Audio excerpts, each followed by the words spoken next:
کسی نے کہا کہ کسی کے تیز بارش کی وجہ سے 3 جمعے لگاتار چھٹ گئے تو کیا اس پر بھی سخت حکم لگے گا؟ جیسے حدیث پاک میں ہے کہ جس نے 3 جمعے جان بوجھ کر چھوڑ دیے اس نے کفر کیا. نہیں، اس پہ سخت حکم نہیں لگے گا، کیونکہ یہ تو ایک صحیح شرعی عذر ہے. اگر تیز بارش ہے، راستے میں کیچڑ ہے، مسجد تک جانا پاسبل نہیں ہے، اس وجہ سے 3 چھوٹے ہیں تو بالکل صحیح شرعی عذر ہے. یہ بخاری کی روایت ہے. حضرت ابن عباس رضی اللہ تعالیٰ عنہ مسجد میں تشریف فرما تھے، مؤذن اذان دے رہا تھا، بارش تیز ہو رہی تھی اور یقیناً ان دنوں گلی میں اتنی کیچڑ ہو جاتی تھی کہ آنا دشوار، پھسل جائے آدمی، چوٹ لگ سکتی تھی.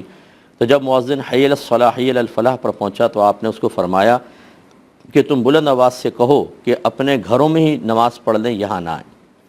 تو جو قریب کچھ لوگ تھے وہ حیران ہوئے کہ یہ کیسی بات کر رہے ہیں. تو پھر آپ نے جواب دیا کہ جو مجھ سے بہتر تھے یعنی نبی کریم صلی اللہ علیہ وسلم، انہوں نے بارش کے ایام میں ایسا ہی کیا تھا.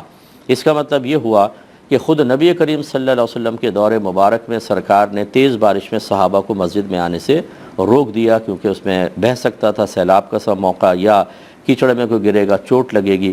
تو پھر گھر میں ظہر پڑھنے کا حکم ہوتا ہے. تو جب یہ اجازت خود شریعت کی طرف سے ہے تو پھر بالکل سخت حکم نہیں لگے گا. لیکن یہ ضرور ہے کہ اگر فرض کر لیں کسی کا دروازہ بالکل مسجد کے ساتھ ہی ہے، نکلے گا اور ایک دم مسجد میں داخل ہو جائے گا اور چھتری بھی موجود ہے، تو پھر یہ تیز بارش اس کے لیے شرعی عذر نہیں بنے گی. یہ اسی وقت ہوگا کہ بہت تیز بارش ہو اور راستے خطرناک قسم کے ہوں، یا خود امام صاحب ہیں یا خود کچھ لوگ پہلی مسجد میں موجود ہیں، اب تیز بارش شروع ہو گئی، تو یہ کوئی شرعی عذر نہیں ہے. اب ان کو بہرحال جمعہ پڑھنا ہوگا.